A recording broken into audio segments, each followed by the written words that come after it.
Hello all, this is Navya.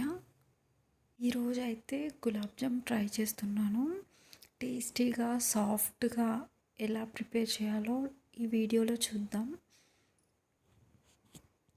So first అయితే గులాబ్ జామ్కి కావాల్సిన ingredients చూసేద్దాం. ఇదైతే సాఫ్ట్గా స్మూత్గా వచ్చిందండి. అంటే కొంతమందికి పగుళ్ళు లేకుండా అలా వస్తుంది కదా. ఇక్కడైతే నేను ఎంటీఆర్ గులాబ్ జామ్ పౌడర్ తీసుకున్నాను అనమాట. 1 కప్ నేను యూజ్ చేస్తున్నాను. మాకైతే 1 కప్ సరిపోతుంది. ఇంట్లో ఎక్కువ ఉన్న వాళ్ళైతే 2 కప్స్ అట్లా మీకు సరిపడా తీసుకోండి. అండ్ నేనైతే ఇక్కడ పాలతో మిక్స్ చేస్తున్నాను అనమాట. చాలామంది వాటర్తో కూడా చేసుకుంటారు. ఒకవేళ మిల్క్ అవైలబుల్ లేకపోయినా ఏదన్నా అయినా మీరు వాటర్తో అయినా చేసుకోవచ్చు అనమాట. నేనైతే మిల్క్ తోటే చేస్తున్నాను. కొంచెం సాఫ్ట్గా అదొక టెక్స్చర్ లాగా ఇస్తుంది అనమాట.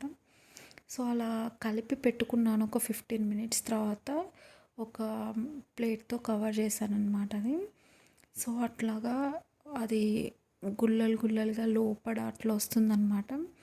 మళ్ళీ ఒకసారి అట్లా కలుపుకొని కొంచెం నెయ్యి తీసుకొని చిన్న చిన్న బౌల్స్గా నేను ప్రిపేర్ చేసుకున్నాను అనమాట. సో ఆ బౌల్ అనేది అలా చుట్టేటప్పుడు కొంచెం ప్రెస్ చేసి అలా చుడితే ఏమవుతుందంటే లోపల ఎయిర్ బబుల్స్ లాంటివి ఏమైనా ఉన్నా కూడా పోతాయి అన్నమాట. సో మనకి సాఫ్ట్గా పగలకుండా క్రాక్స్ లేకుండా వస్తాయి ఫ్రై చేశాక కూడా. సో నాకైతే ఒక 16 వచ్చాయండి బాల్స్. అదే చిన్నగా చేసుకున్నాను. ఎందుకంటే ముందే పెద్దగా చేసుకుంటే అవి మనం ఫ్రై చేసేసరికి ఇంకా పెద్దగా అయిపోతాయి అన్నమాట. సో చిన్నగా చేస్తే అది మీడియం సైజ్కి వచ్చేస్తుంది. నేనైతే ఒక ప్యాన్ పెట్టేసుకొని అందులో ఆయిల్ వేసాను డీప్ ఫ్రైకి సరిపడా.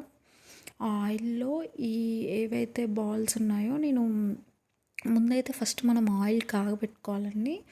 బాగా ఆయిల్ కాగాక మనం ఈ ఉండల్ని ఫ్రై చేయాలి. ఈలోపు నేను ఇంకొక ప్యాన్లో దానికి సరిపడా 1 కప్పు గులాబ్ జామ్ పౌడర్ తీసుకుంటే మనం 2 కప్స్ షుగర్ వేసుకోవాలండి. నేనైతే అక్కడ బెల్లంతో చేద్దాం అనుకున్నాను కానీ ఇంకా షుగర్తో చేసేసాను అనమాట.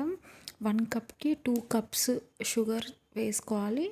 2 కప్స్ షుగర్కి 1 కప్పు ఆర్ 1.5 కప్పు వాటర్ అనేది పోసేసుకోవాలి మనం. మీ ఇష్టం. అంటే ఇట్లా షుగర్ సిరప్ అనేది కొంచెం లైట్ పల్చగా కావాలనుకున్న వాళ్ళు ఎక్కువ వాటర్ పోసుకోవచ్చు. లేదు కొంచెం థిక్గా ఉన్నోళ్ళు 1 కావాలనుకుంటారు. నేనైతే థిక్గానే తింటాం. 1.5 అండి. ఈలోపు నేనైతే ఇక్కడ గులాబ్ జామ్ బాల్స్ని నేనైతే ఇట్లా ఫ్రై చేస్తున్నాను. ఆ కలర్ అయితే సరిపోతుందండి. బ్రౌన్ అట్లా అయితే మనకు చూడటానికి కూడా కలర్ బాగుంటుంది. లైట్ బ్రౌన్ అనుకోండి, పిండి అసలు ఏగినట్టుండవు. సో మిగిలినవి కూడా నేను అట్లనే ఫ్రై చేసేసుకుంటున్నాను అన్నీ. ఒక 3 వాయిలు అయితే అయినాయి నాకు. కొంతమంది అన్నీ ఒకేసారి వేసేసుకుంటారు, కానీ నేను విడివిడిగా చేశానన్నమాట అంటుకోకుండా ఉండడానికి. దెన్ అవి ఫ్రై అయిపోయాక అన్నీ తీసి మనం పక్కకు పెట్టుకొని ఈలోపు షుగర్ సిరప్ కూడా చూసుకోండి. నేను 1 కప్పు పిండి తీసుకుంటే 2 కప్స్ షుగర్ వేసా.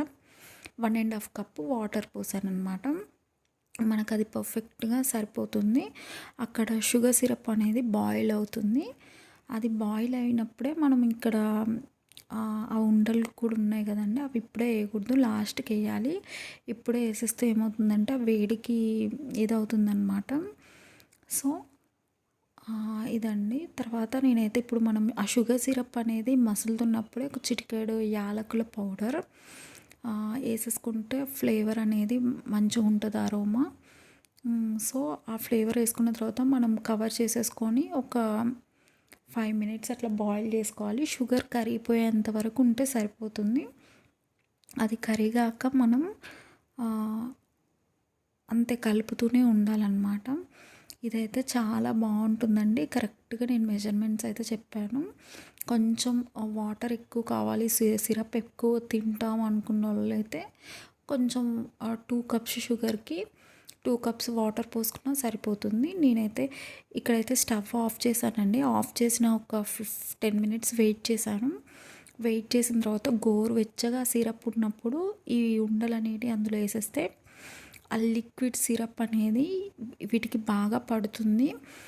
మేమైతే ఓవర్ నైట్ నేనైతే నైట్ మొత్తం అలా పెట్టేసాననమాట. మార్నింగ్‌కి కొంచెం అవి మంచిగా నాని మునుగుతాయి అన్నమాట అందులో. అప్పటికప్పుడే తినేస్తే అవి అంత అది ఇట్లా అవ్వవన్నమాట. సో, నేనైతే ఇవి అట్లా నైట్ అందులోకి బౌల్‌లో ఏసేసి చాలామంది అయితే ఫ్రిడ్జ్‌లో కూడా పెట్టుకుంటారు. నేను కూడా ఫ్రిడ్జ్‌లోనే పెడతా. లేదు అంటే మీరు అట్లా బయటైనా ఓవర్ నైట్ పెట్టేయచ్చు. చాలా అంటే చాలా టేస్టీగా ఉందండి. మీరు కూడా ఒకసారి తప్పకుండా ట్రై చేయండి. ట్రై చేసి ఎలా ఉందో చెప్పండి నాకు. అంతే అండి, సింపుల్ ఏం లేదు. మెజర్మెంట్స్ కరెక్ట్‌గా చూసుకుంటే బాగొస్తుంది. ఎవరైనా ఈజీగా ఇంట్లో చేసేసుకోవచ్చు. అంతే అండి. Bye bye.